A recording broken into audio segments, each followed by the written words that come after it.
Cyclone is going to strike Gujarat, specifically Kutch, western part, Kutch, Bhuj. It is going to strike by 15th of June.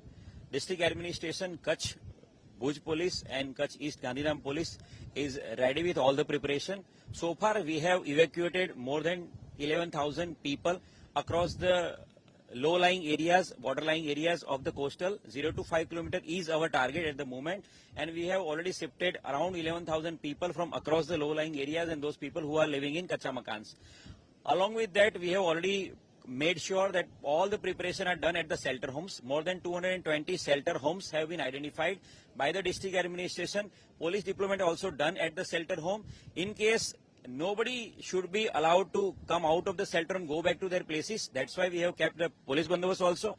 Those low-lying areas from where we are evacuating the people, that places we don't want any crime to happen. We don't want any theft or any housebreaking happen. That's why we have kept police bandobast over there also. Along with that, police patrolling is on across the coastal area. We have already closed Old Mundra Port. We have already closed Mandvi Marine Beach, Pingleshwar Beach. Along with that, at the Mundra Port also, the work has been shut down by the Adani. And across the coastal area, no company or no any factory is allowed to work at the moment. Across the district, we have removed all the hoardings. More than 300 hoardings have been removed by the district administration with the help of the police and forest. We have removed more than 300 hoardings across the district.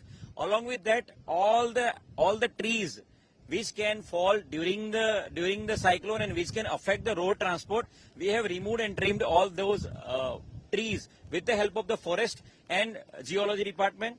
Along with that, there is a separate scheme being developed by the police with the help of the traffic police, and this separate scheme will be implemented from tomorrow. This team will work in liaison with the forest department and will make sure that no road gets blocked for more than 1 hour after the cyclone, and all the teams will be ready to remove any obstruction over the road. Along with that, in case of any communication loss, we have made our repeater station active. Our repeater station is at Matano Mad Mandir, and that repeater station will be active and will be in contact through the wireless sets with all the coastal police station in the Nakhatrana area. So far, all the preparation has been done by the district collector, DDO, RSC, SP Kutch Gandhidham Police and SP Kutch Bhuj Police. I request all the people across the low-lying area to cooperate with the police and district administration when we are evacuating the people. Whatever we are doing is for the safety and betterment of the people. We want no casualty. The government of Gujarat is targeting zero loss to the human being and zero loss to the animals. Our target is the same. We don't want any casualty to happen in Kutch district, and we don't want any casualty across the Gujarat. So I request all the people to make sure that all the instruction given by the government of Gujarat and given by the district administration should be followed, and anybody who is there in the low-lying area should shift to the shelter home or should shift to any other safe place wherever you are working.